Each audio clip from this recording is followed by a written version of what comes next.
ಗೈಡ್ಲೈನ್ಗೆ ಒಳಪಡ್ತದೆ ಮತ್ತು ಆ ಗೈಡ್ಲೈನನ್ನು ಫಾಲೋ ಮಾಡಿದವೆಲ್ಲ ಅದನ್ನು ರಾಜ್ಯ ಸರ್ಕಾರ ನೋಡಬೇಕು.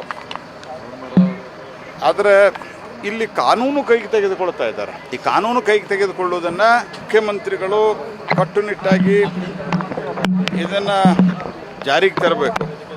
ಪೊಲೀಸರಿಗೆ ಅಧಿಕಾರ ಕೊಟ್ಟು ಪೊಲೀಸರು ಮತ್ತು ಅದರಲ್ಲಿ ಭ್ರಷ್ಟಾಚಾರ ಆಗುವಂಗೆ ಆಗಬಾರ್ದು. ಇದರಲ್ಲಿ ಉನ್ನತ ಮಟ್ಟದ ಪ್ರಾಮಾಣಿಕ ಅಧಿಕಾರಿಗಳನ್ನು ಮಾನಿಟರಿಂಗಿಗೆ ನೇಮಿಸಿ ಯಾವುದೇ ರೀತಿ ಸಾಮಾನ್ಯ ಬಡವರಿಗೆ, ಯಾಕಂದ್ರೆ RBI ಗೈಡ್ಲೈನ್ದಲ್ಲಿ ಹೈಯೆಸ್ಟು ಎಷ್ಟು ಇಂಟ್ರೆಸ್ಟ್ ಹಾಕಬೇಕು ಅನ್ನೋದು ಇದೆ.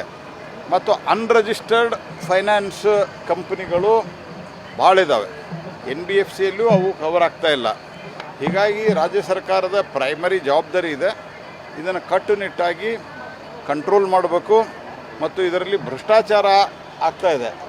ಯಾರನ್ನಾದರೂ ಅವ್ರು ತೊಂದರೆ ಕೊಟ್ಟರು ಅಂತಂದ್ರೆ ಅವರು ಪೊಲೀಸರ ಒಂದು ರಕ್ಷಣೆಯನ್ನು ಪಡೆದು, ಅಂದರೆ ಪೊಲೀಸರ ಆಶ್ರಯವನ್ನು ಪಡೆದು ಅವರು ಜನರಿಗೆ ತೊಂದರೆ ಕೊಡ್ತಾ ಇದ್ದಾರೆ ಅನ್ನುವಂಥ ದೂರುಗಳು ಇದ್ದಾವೆ.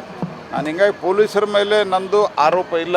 ರಾಜ್ಯ ಸರ್ಕಾರ ಏನು ಒಟ್ಟಾರೆ ಟ್ರಾನ್ಸ್ಫರ್ ಇತ್ಯಾದಿಯಲ್ಲಿ ಭ್ರಷ್ಟಾಚಾರದಲ್ಲಿ ತೊಡಗಿದೆ. ಇದರ ಪರಿಣಾಮವಾಗಿ ಈ ಘಟನೆಗಳು ಜಾಸ್ತಿ ಆಗ್ತಾ ಇದ್ದಾವೆ.